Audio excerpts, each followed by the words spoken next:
गौ माता की हत्या को लेकर कर रहे हैं, तो क्या और जीवों की भी हत्या होती है? तो ये देखिए, बिल्कुल सही है आपकी बात। हमारे हृदय में प्रत्येक प्राणी के लिए दया की भावना है। हम किसी की भी हत्या नहीं चाहते हैं, लेकिन 1 नंबर 2 नंबर 3 नंबर तो करना पड़ता है। तो सबकी सुरक्षा एक साथ नहीं हो सकती, एक एक करके बचाना पड़ेगा। तो सबसे पहले नंबर पे हम गाय को बचाना चाहते हैं। गाय बचने के बाद और की भी बात करेंगे। हम तो सर्व प्राणियों में हिंसा की भावना को दूर करना चाहते हैं। तो गाय नंबर 1 पर है। जैसे अपने देश में अगर आक्रमण होगा तो सबसे पहले अपने देश की सेना राष्ट्रपति को प्रोटेक्ट करेगी कि राष्ट्रपति सबसे पहले बचना चाहिए, बाकी देखा जाएगा। उसी तरह से क्योंकि हमारे यहाँ जितने भी हमारे प्रतीक हैं उन सब में सबसे महत्वपूर्ण प्रतीक अगर कोई है तो गाय है। इसीलिए गाय की रक्षा सर्वप्रथम है। बस राजनीतिक काऊ फर्स्ट।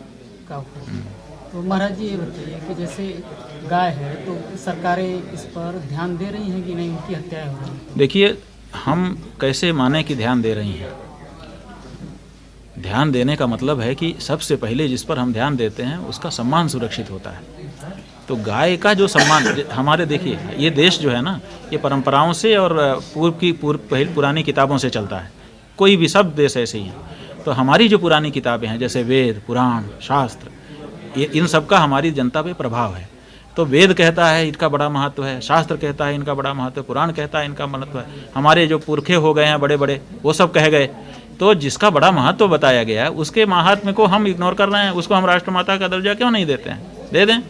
तो वो जब तक नहीं देते हैं तब तक हम कैसे माने? अब चारा दे रहे हैं, टुकड़ा दे रहे हैं कि भाई हम इनको यहाँ पर इतना रुपया मुआवजा, इतना रुपया मुआवजा दे रहे हैं, खाने पीने को दे रहे हैं। ये तो कंगले को भी दे देता है आदमी, लेकिन पूजनीय को, उसका तो सम्मान पहले सुरक्षित किया जाता है। तो इसलिए गाय जो है वो टुकड़े की मोहताज बाद में है, पहले सम्मान की मोहताज है। इसलिए पहले उसको सम्मान देना चाहिए। क्या 2024 के लोकसभा चुनाव में गाय की हत्या पर गाय एक मुद्दा हो लोकसभा के चुनाव में, ऐसा हम चाहते हैं। क्योंकि मुद्दा होगा तभी इस पे राजनीतिज्ञों का ध्यान जाएगा, अन्यथा ध्यान ही नहीं जाएगा। इसलिए हम जो भी आंदोलन संतों के माध्यम से हो रहा है उसमें इस बात को लेकर के सभी संत चल रहे हैं कि 2024 के चुनाव में गाय एक बड़ा मुद्दा होना चाहिए। मतलब 1 2 3 मुद्दों में से एक मुद्दा होना चाहिए। ऐसी परिस्थिति तो निर्मित करना है। मुद्दा तो कहीं वास्तविक होता है और कहीं काल्पनिक। तो मुद्दा तो हो, काल्पनिक है कि वास्तविक, ये तो अलग चीज़ है। लेकिन मुद्दा होता है और मुद्दे का प्रभाव आ जाता है चुनाव पर। तो चुनाव पर प्रभाव डालने वाला मुद्दा हम इसको निरूपित करना चाहेंगे ताकि इस पे ध्यान जाए। और हमारा किसी सरकार से कोई पक्ष विपक्ष नहीं है, लेकिन क्या करें, कोई भी सरकार ध्यान ही नहीं दे रही है हमारी माता पर। इसीलिए उनका ध्यान आकर्षित करने के लिए हम आंचल पकड़ के, जैसे बच्चा माँ का खींचता है, ऐसे खींचना चाहते हैं। राम मंदिर को लेकर के आप क्यों दूरी हो रहे हैं? हमको इस बात का संकोच है कि गौ हत्या हो रही है और जिस गौ के लिए भगवान ने अवतार धारण किया था वो गौ काटी जा रही है। हम कैसे दर्शन करें उनको? हमारे मन की भावना है, संकोच है हमारे मन। तो इस बार आपके जाने का विचार बन रहा है कि नहीं? कहाँ? राम मंदिर का उद्घाटन। भैया हम नहीं जा सकेंगे। नहीं। हाँ, गाय कट रही है और हम पूजा करें, आरती करें जाके? अभी तक बुलावा आया है? क्या चीज़? बुलावा आया है कि नहीं? बुलावा तो आ सकता है, नहीं आ सकता है। बुलावा में क्या रखा है? और अपने देवता के घर जाने के लिए बुलावा की ज़रूरत होती है? हम ससुराल जा रहे हैं कि पहले हमारी सासू हमको बुलाए, पहुना आओ? ये हमारे देवता का घर है, जब हम चाहेंगे वहाँ जाएंगे। लेकिन हमारे जाने के लिए हमारी हिम्मत तो हो, हमारी आंखें में शर्म तो खत्म हो। नहीं समझे आप? समझिए। अपने देवता के पास जाने के लिए किसी के बुलावे की ज़रूरत नहीं है। जो बुलावा दिया जा रहा है यही गलत है। आप क्यों बुलावा देते हो? बुलावा का संदेश क्या है? राजनीति? भाई वो हम नहीं जानते हैं। इसको कहने की ज़रूरत है। काशी के भक्तों के लिए आप क्या कहेंगे, क्या संदेश? काशी के भक्तों को यही कहेंगे कि भगवान शिव के आप भक्त हो। भगवान शिव का अभिषेक दूध से होता है, दूध गाय से मिलता है, गाय की रक्षा करो। ठीक। महाराज जी प्रणाम। शुभाशीष। आज इस मठ में कैसा प्रोग्राम हो रहा है, इसका उद्देश्य क्या है? ये जो है महाराज जी ने 20 नवंबर को इसको राष्ट्रमाता घोषित करने के लिए ऐलान किया था रामलीला मैदान दिल्ली पे। तो मैं ये कहना चाहता हूँ, योग विषय का विद्यार्थी हूँ, स्वामी हर्षानंद मेरा नाम है। 45 साल से बच्चों में बंदियों में काम कर रहा हूँ। विज्ञान पदार्थ की समझ पैदा करता, अध्यात्म अनुभूति कराता।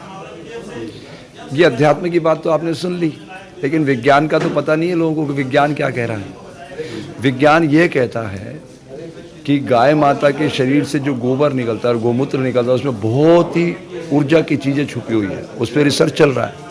हमारे एक बालक ने जो IIT बॉम्बे से था 74 स्टूडेंट, उसने रिसर्च किया और गोमूत्र को संजीवनी रस में ट्रांसफ़र कर दिया, ने उसकी दुर्गंध सारी ख़त्म कर दी और दुनिया का सबसे कीमती पेय बना दिया उसने। उसको संजीवनी रस नाम से पेटेंट हुआ है वो। तो मैंने उससे कहा बेटा गोबर पे भी रिसर्च करो, इसमें क्या क्या छुपा हुआ है।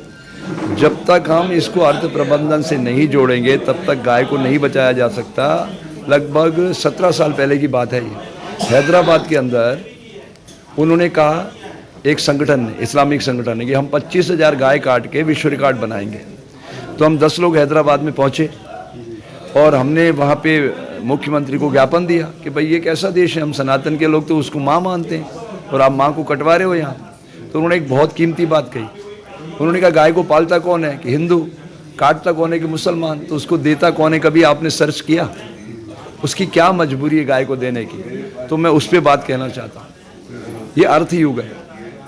अगर हम गोमूत्र से और गोबर से 1000 रुपये रोज पैदा कर सकें, मैं गारंटी करता हूँ ये जो काट रहे हैं ना, ये उसको पालने लग जाएंगे। हमें तो उसको बचाना है ना, कि हमने लड़ाई झगड़ा करना है, हमने बचाना है। तो बचाने का मैं आपको सोर्स बता रहा हूँ कि जब हमने गोबर से कंटेंट निकाल लिए, ये धूप बत्ती ये तो सब बन ही रहे हैं लकड़ी, लेकिन इससे बहुत एडवांस सर्च की बात कह रहा हूँ मैं।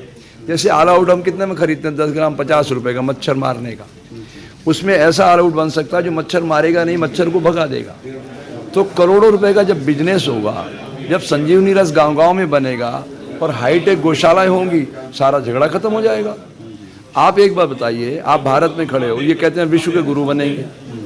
पानी की हालत देखी आपने? सारी नदियों को गंदे नालों में बदल दिया। भारत में पंसारी की दुकान से ज़्यादा दवाई की दुकान खुल चुका है। यही सब कुछ चलता रहा तो 10 साल बाद भारत पे एक स्वस्थ बच्चा खोजना मुश्किल हो जाएगा। What is media? आप मीडिया पर्सन है। मीडिया का मतलब क्या होता है? कब, कौन, कहाँ, कैसे, क्यों। 5 चीज़ नहीं होगी तो मीडिया बनेगा ही नहीं, व्यापारी बन जाएगा। तो आप व्यापारी हो या मीडिया, पहले तय कर लो। रामलीला मैदान पे लाखों साधु इकट्ठे हुए और ये खबर नहीं है, तो साधु पागल है। मतलब साधु का धर्म है समाज की सोई चेतना को जगाना। साधु अपने लिए जीत आएगा। वो गाय की प्रतिष्ठा की बात कर रहा है तो क्यों कर रहा है? क्यों ऋषि कहते थे कि इसमें 33 कोटि देवी देवता, इस पे किसी ने रिसर्च किया? नहीं किया। मैं बताता हूँ आपको, आप गुड़ का लेप बनाओ हाथ पे और गाय के सामने रखो, वो चाटेगी, आपकी बॉडी में एंटीऑक्सीडेंट जाएगा क्योंकि उससे कटीले तार हैं उसकी जीवा पे। ये रिसर्च सामने आया क्या? नहीं आया। तो हम वो रिसर्च सामने लाएं जिससे समाज में चेतना आए, सब कुछ बदल जाएगा। क्या मुश्किल है? इम्पॉसिबल कह रहा है, इम्पॉसिबल। लेकिन वो इच्छा शक्ति चाहिए ना। देश में आज़ादी का आंदोलन खड़ा हुआ 1857 में। आज़ादी कब आई? 1947 में। 90 साल लगे ना। तो असंख्य धर्मयोद्धाओं ने अपने खून से सींचा उसको। अगर सारा देश इकट्ठा हो जाता तो एक ही दिन में देश आज़ाद हो जाता। 90 साल क्यों लगते? तो ये जो प्रॉब्लम है ये IQ लेवल का है। हिंदुस्तान का आदमी दिमाग से नहीं पेट से सोचता है, इसलिए प्रॉब्लम है। दुनिया ड्रोन पे उड़ रही बच्चे, हम क्या कर रहे हैं? हमारी 100 किलोमीटर की गाड़ी नीचे जा गिरती है। जापान में 1945 में हिरोशिमा नागासाकी पे बम गिरे, उन्होंने कोई जिंदाबाद मुर्दाबाद नहीं किया, आत्मचिंतन किया। 64 में बुलेट ट्रेन आ गया। 64 में 36 और 23 59 सालों में नो डिले नो एक्सीडेंट। ये होती है विज्ञान की ताकत। अध्यात्म तो उससे बहुत एडवांस है। अभी हमारे शंकराचार्य जी हैं, ये परंपरा कहाँ से चली? शंकराचार्य। फिर 4 पीढ़ बनी, सारे देश को एकता के सूत्र में बांधा।